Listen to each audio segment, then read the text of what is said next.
তারেক রহমান ভারত সফর বাতিলের পর মাথা নষ্ট হয়ে গেছে মোদী সরকারের। বদলে যাচ্ছে বার্তার ভাষা।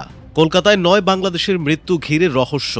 পশ্চিমবঙ্গে পরপর ৩ জন মুসলিম হত্যাকাণ্ডের পর উঠেছে নতুন প্রশ্ন। কোন পথে যাচ্ছে ভারত বাংলাদেশ সম্পর্ক? আর এই ঘটনার বিপরীতে বাংলাদেশ কি আরও কঠোর জবাব দিবে? ভারতের সঙ্গে বাংলাদেশের সম্পর্ক কি নতুন এক অনিশ্চয়তার দিকে এগোচ্ছে?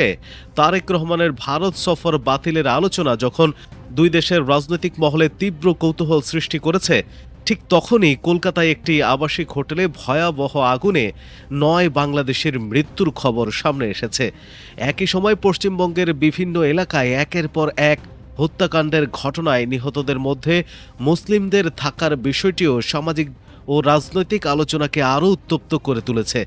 তাহলে প্রশ্ন হচ্ছে, সবকিছু কি শুধুই বিচ্ছিন্ন ঘটনা, নাকি এই ঘটনাগুলোর সময় এবং রাজনৈতিক প্রেক্ষাপট এমন এক বার্তা দিচ্ছে যা নিয়ে এখনই গভীরভাবে ভাবা প্রয়োজন? আজকের আলোচনা মূলত সম্প্রতি ঘটে যাওয়া ভারতের কয়েকটি ঘটনার বিশ্লেষণ, যখন একই সময়ে কূটনৈতিক টানাপোড়েন, রাজনৈতিক চাপ, সফর বাতিল, হুমকির অভিযোগ এবং প্রতিবেশী দেশের মাটিতে বাংলাদেশিদের নিরাপত্তা নিয়ে বড় প্রশ্ন একই সঙ্গে সামনে আসে, তখন প্রশ্ন তোলা অবশ্যই জরুরি। আর সেই প্রশ্নের উত্তর খুঁজতেই আজকের এই বিশ্লেষণ। প্রথমে আসা যাক কলকাতার সেই ভয়াবহ ঘটনার কথায়। নিউ মার্কেটের কাছে মির্জা গালিব স্ট্রিটের একটি হাসপাতাল হোটেলে গভীর রাতে আগুন লাগে। খবর অনুযায়ী সেখানে অবস্থানরত বহু বাংলাদেশি চিকিৎসা কিংবা ব্যক্তিগত প্রয়োজনে ভারতে গিয়েছিলেন। আগুন দ্রুত ছড়িয়ে পড়ার পর ভবন ধোঁয়ায় আচ্ছন্ন হয়ে যায় এবং সরু প্রবেশপথের কারণে অনেকেই বের হতে পারেননি। প্রাণ হারান ৯ বাংলাদেশি নাগরিক, আহত হন আরও অনেকে। দমকল বাহিনী প্রাথমিকভাবে শর্ট সার্কিটের সম্ভাবনার কথা বিবেচনা করছে, কিন্তু এখানেই সবচেয়ে বড় প্রশ্ন, যে ভবনগুলোতে নিয়মিত বাংলাদেশি রোগী, পর্যটক এবং তাদের স্বজনরা অবস্থান করেন, সেখানে পর্যাপ্ত অগ্নি নিরাপত্তার ব্যবস্থা ছিল কিনা। বাংলাদেশ থেকে প্রতি বছর বিপুল সংখ্যক মানুষ চিকিৎসার জন্য ভারতে যান। কলকাতা তাদের অন্যতম প্রধান গন্তব্য। চিকিৎসা খরচ, হাসপাতাল, ভাষাগত সুবিধা এবং ভৌগোলিক নৈকট্যের কারণে বাংলাদেশিদের জন্য কলকাতা দীর্ঘদিন ধরেই গুরুত্বপূর্ণ শহর। ফলে সেখানে একটি হোটেলে ৯ বাংলাদেশের মৃত্যু শুধু একটি অগ্নিকাণ্ড নয়, এটি বাংলাদেশি নাগরিকদের নিরাপত্তা, আবাসিক হোটেলের মান, পর্যবেক্ষণ এবং প্রশাসনিক দায়িত্ব নিয়েও বড় প্রশ্ন তৈরি করেছে। এখন প্রশ্ন হচ্ছে, কেন এই ঘটনা এত বেশি রাজনৈতিক আলোচনায় চলে এসেছে? কারণ সময়টা অত্যন্ত সংবেদনশীল। তারেক রহমানের ভারত সফর বাতিলের আলোচনা ইতিমধ্যে বাংলাদেশের রাজনৈতিক মহলে নানা ব্যাখ্যার জন্ম দিয়েছে। দুই দেশের সম্পর্ক, ভবিষ্যৎ রাজনৈতিক সমীকরণ এবং কূটনৈতিক যোগাযোগ নিয়ে নানা ধরনের আলোচনা চলছে। এই ধরনের সময়ে ভারতের বিভিন্ন মহল থেকে বাংলাদেশকে নিয়ে কঠোর ভাষায় কূটনৈতিক বক্তব্য বা চাপের অভিযোগ সামনে এলে স্বাভাবিকভাবেই মানুষের মধ্যে প্রশ্ন তৈরি হয়, ঢাকা ও দিল্লির সম্পর্ক কি নতুন কোনো বার্তার মধ্য দিয়ে যাচ্ছে?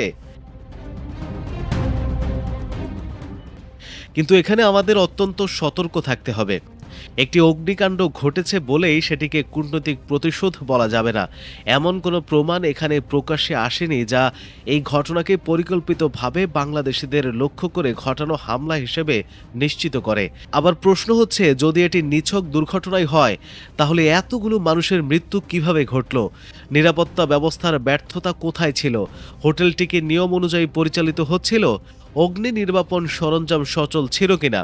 জরুরি বের হওয়ার পথ ছিল কিনা? এত বাংলাদেশি নাগরিক সেখানে অবস্থান করলেও তাদের নিরাপত্তা নিশ্চিত করার দায়িত্ব কে নেবে? এখানেই ঘটনার প্রকৃত রহস্য এবং অনুসন্ধানের জায়গা।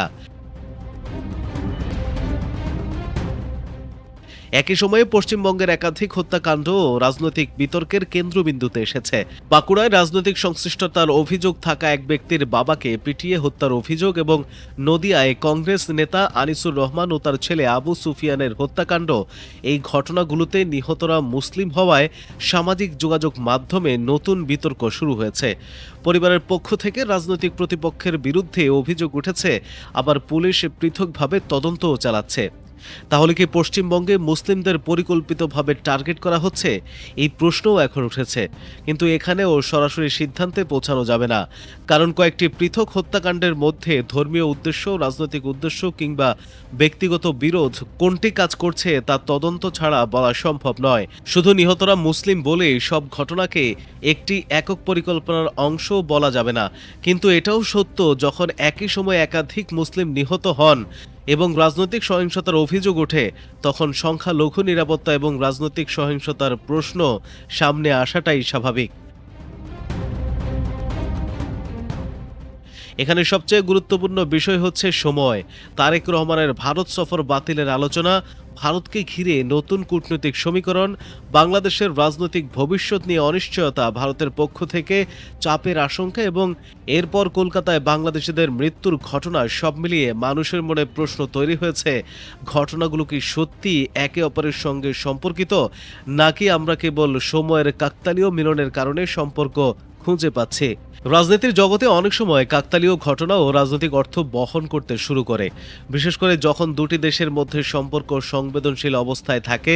একটি দেশের গুরুত্বপূর্ণ রাজনৈতিক ব্যক্তিত্বের সফর বাতিল হলে অন্য দেশ কিভাবে সেটিকে নেয় তা নির্ভর করে দুই পক্ষের স্বার্থ এবং পারস্পরিক সম্পর্কের উপর। সফর বাতিলের ঘটনা কখনো সাধারণ সিদ্ধান্ত হতে পারে, আবার কখনো তার রাজনৈতিক বার্তাও হতে পারে, কিন্তু তার প্রতিক্রিয়া কি হবে সেটি সবসময় প্রকাশ্য বিবৃতিতে বোঝা যায় না। কখনো কূটনীতি নীরব থাকে, কিন্তু বার্তা পৌঁছে যায় অন্য মাধ্যমে। তাহলে কি কলকাতার এই ভয়াবহ অগ্নিকাণ্ড কোনো রাজনৈতিক বার্তা? এখন পর্যন্ত এর উত্তর প্রমাণ নেই, এবং প্রমাণ ছাড়া এমন দাবি করা উচিত নয়। তবে ঘটনা তদন্তের প্রতিটি দিক খতিয়ে দেখা জরুরি, কারণ নিহতরা সবাই বাংলাদেশের নাগরিক বলে জানা গেছে। একটি নির্দিষ্ট দেশের নাগরিকরা যদি নিয়মিত কোনো হোটেল বা এলাকায় অবস্থান করেন, তাহলে সেই জায়গার নিরাপত্তা নিশ্চিত করা সংশ্লিষ্ট কর্তৃপক্ষের দায়িত্ব। আর যখন একসঙ্গে এত বাংলাদেশের মৃত্যু হয়, তখন বাংলাদেশের পক্ষ থেকেও ঘটনার নিরপেক্ষ ও স্বচ্ছ তদন্ত দাবি করা অত্যন্ত গুরুত্বপূর্ণ। তবে একটি বিষয় স্পষ্ট, বাংলাদেশের কোনো নাগরিক বিদেশে গেলে তার নিরাপত্তা শুধু সেই ব্যক্তির ব্যক্তিগত বিষয় নয়। বিশেষ করে যখন একই ঘটনায় একই সঙ্গে 9 বাংলাদেশের মৃত্যু হয়, তখন রাষ্ট্রীয় পর্যায়েও প্রশ্ন ওঠে, কিভাবে আগুন লাগলো, আগুনের বিস্তার এত দ্রুত কেন হলো, ভবনের নিরাপত্তা অনুমোদন ছিল কিনা, সেখানে থাকা বাংলাদেশিদের সংখ্যা কত ছিল, নিহতদের পরিচয় ও তাদের স্বজনদের সঙ্গে যোগাযোগ কিভাবে করা হচ্ছে। বাংলাদেশ সরকার কি ঘটনার পূর্ণাঙ্গ তদন্ত রিপোর্ট চাইবে? এই প্রশ্নগুলোর উত্তর পাওয়া জরুরি, কারণ সত্য বেরিয়ে এলে রহস্য দূর হবে। আর সত্য বেরিয়ে আসার আগ পর্যন্ত কোনো ঘটনাকে রাজনৈতিক প্রতিশোধ, আন্তর্জাতিক ষড়যন্ত্র কিংবা কূটনৈতিক বার্তা হিসেবে দেওয়া হয়েছে। সবশেষে বলা যায়, তারেক রহমানের ভারত সফর বাতিলের আলোচনা এবং কলকাতায় 9 বাংলাদেশের মর্মান্তিক মৃত্যু একই সময়ে ঘটায় স্বাভাবিকভাবেই মানুষের মনে সন্দেহ ও প্রশ্ন তৈরি হয়েছে। এটা কি নিছক ভয়াবহ দুর্ঘটনা, নাকি সময়ের এমন এক অদ্ভুত কাকতালীয়তা যার রাজনৈতিক প্রভাব ভবিষ্যতে আরও বড় আলোচনার জন্ম দেবে? পশ্চিমবঙ্গের পরপর হত্যাকাণ্ডকে শুধুই স্থানীয় রাজনৈতিক সহিংসতা, নাকি এর পেছনে আরও গভীর কোনো সামাজিক সংকট রয়েছে? আর বাংলাদেশ ভারত সম্পর্কের এই সংবেদনশীল সময়ে তারেক রহমানের সফর বাতিলের সিদ্ধান্ত কি ভবিষ্যতের নতুন কূটনৈতিক সমীকরণের সূচনা? উত্তর এখনো পরিষ্কার নয়, কিন্তু এটি বিষয় পরিষ্কার। দর্শক, আপনার কাছে কি মনে হচ্ছে কমেন্ট করে জানিয়ে দিন, এবং প্রতিদিনের খবরাখবর সবার আগে পেতে নতুন বাংলাদেশ চ্যানেলটি সাবস্ক্রাইব করে পাশে থাকা বেল আইকনটি প্রেস করে রাখুন। ধন্যবাদ সবাইকে।